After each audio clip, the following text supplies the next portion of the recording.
This is the chilling story of Susan Powell, a young mother from West Valley City, Utah, who disappeared on December 6, 2009. Her case reveals a disturbing mix of a troubled marriage, suspicious behaviors, and tragic outcomes. Susan Cox Powell was a bright, loving mother of two boys, Charlie and Braden.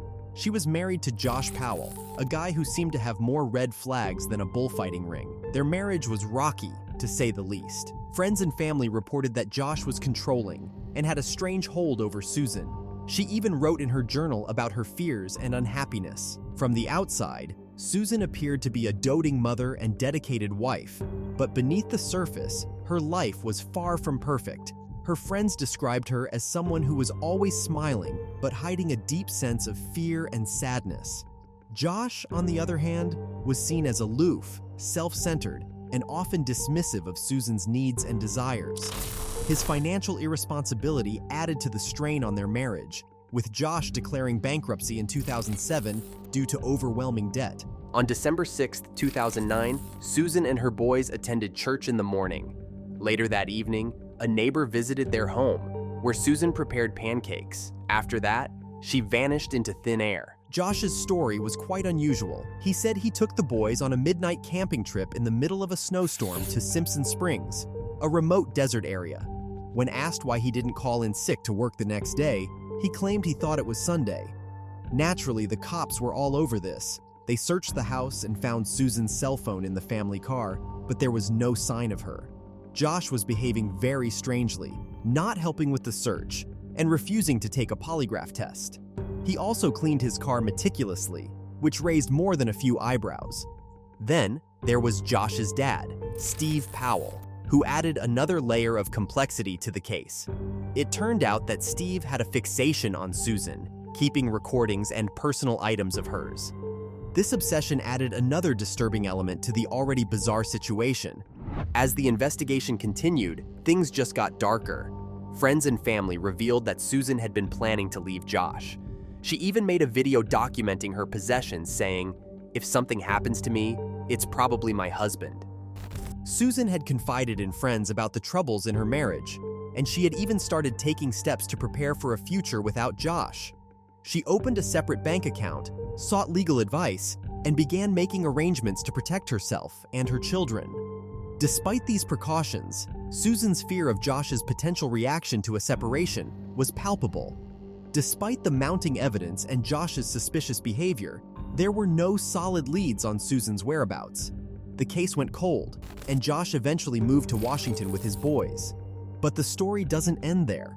In 2012, tragedy struck again. During a supervised visit with his boys, Josh did the unthinkable. He locked the social worker out, set the house on fire, and killed himself and his two sons. It was a horrifying end that left everyone reeling and devastated. The social worker who was supposed to supervise the visit had arrived at Josh's rental home in Graham, Washington, only to be blocked from entering. She immediately called 911, but it was too late. Within moments, the house exploded into flames, killing Josh, Charlie, and Braden. The explosive nature of the fire suggested that Josh had planned this murder-suicide meticulously, further highlighting his dangerous and unstable nature. Even after Josh's death, the search for Susan continued. Authorities scoured mines, deserts, and other remote areas, hoping to find any trace of her. The case remained open, with Susan's family and friends holding on to hope for answers. The Powell family's dysfunction ran deep. Steve Powell, Josh's father, was later arrested and convicted on charges unrelated to Susan's disappearance. The discovery of his fixation on Susan only added to the unsettling portrait of a family plagued by dark secrets. Throughout the investigation, law enforcement faced numerous challenges. The lack of physical evidence and the inconsistencies in Josh's statements made it difficult to build a solid case. Despite the suspicions surrounding Josh and the disturbing revelations about his father, the legal system struggled to find concrete proof of their involvement in Susan's disappearance. The community and Susan's family rallied to keep her memory alive. Her parents, Chuck and Judy Cox, became relentless advocates for their daughter and grandsons.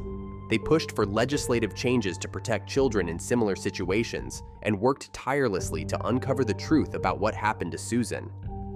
As the years passed, The case became a symbol of the failures in the system to protect victims of domestic violence and their children. Susan's story highlighted the need for better support and resources for those trapped in abusive relationships. It also underscored the importance of vigilance and proactive measures when warning signs of danger are evident. The disappearance of Susan Powell is a haunting reminder of the darkness that can lurk behind closed doors. It's a story of a vibrant life cut short, of children who deserved better, and of a family left with endless questions. While the case remains unsolved, the memory of Susan and her boys lives on, a stark symbol of the need for justice and the enduring hope for the truth.